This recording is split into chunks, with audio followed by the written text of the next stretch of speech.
এই ভিডিওটি বিভিন্ন সোশ্যাল মিডিয়াতে ভাইরাল হয়েছে এবং এখানে আপনারা দেখতে পাচ্ছেন একটি ড্রোনের ধ্বংসাবশেষ ধরে আছাড় মারছে একজন এবং তারপর আরও বেশ কয়েকজন এসে পা দিয়ে সেটাকে আঘাত করছে। তো প্রথমেই আপনারা পুরো ভিডিওটি দেখে নিন, তারপর আসবো আসল কাহিনীতে।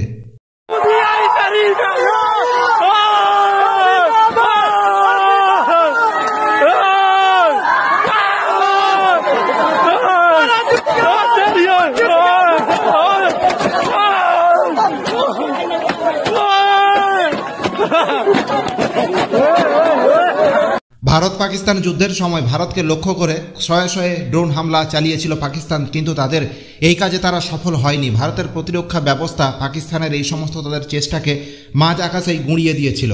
যে সমস্ত ড্রোন পাকিস্তান ভারতকে অ্যাটাক করার জন্য পাঠিয়েছিল তাদেরই একটি ধ্বংসাবশেষ ধ্বংস হওয়ার পর পড়েছিল পাকিস্তানের মাটিতেই।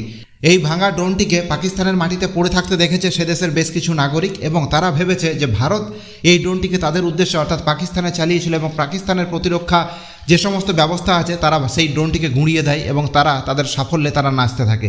অথচ এই ড্রোনের যে কাজ এবং এর সাথে যে কোথা থেকে কেনা হয়েছে সমস্ত কিছু যারা এক্সপার্ট তারা সুন্দরভাবে বলেছেন যে এই ড্রোন বিশেষত তুর্কি বা এই সমস্ত দেশ থেকে আমদানি করা হয়েছে এবং পাকিস্তানি করে এই ড্রোনের যে সমস্ত কারোবার এবং পাকিস্তানের থেকেই সেটা ভারতের উদ্দেশ্যে চালানো হয়েছিল। এই ভিডিওটি ভাইরাল হওয়ার পর রীতিমতো পাকিস্তান খিল্লির পাত্রে পরিণত হয়েছে। অবশ্যই এটা তাদের কাছে নতুন কিছু না।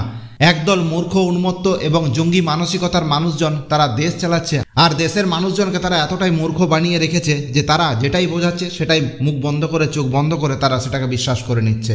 পাকিস্তানের এইরূপ আচরণের জন্য কেউ কেউ আবার সোশ্যাল মিডিয়াতে লিখছেন এই সমস্ত কারণের জন্যই শিক্ষাটা সব থেকে বেশি গুরুত্বপূর্ণ। তো আপনাদের কি মতামত অতি অবশ্যই কমেন্ট সেকশনে লিখে জানাবেন। আর ভিডিও ভালো লাগলে অতি অবশ্যই ভিডিওটিকে লাইক করবেন।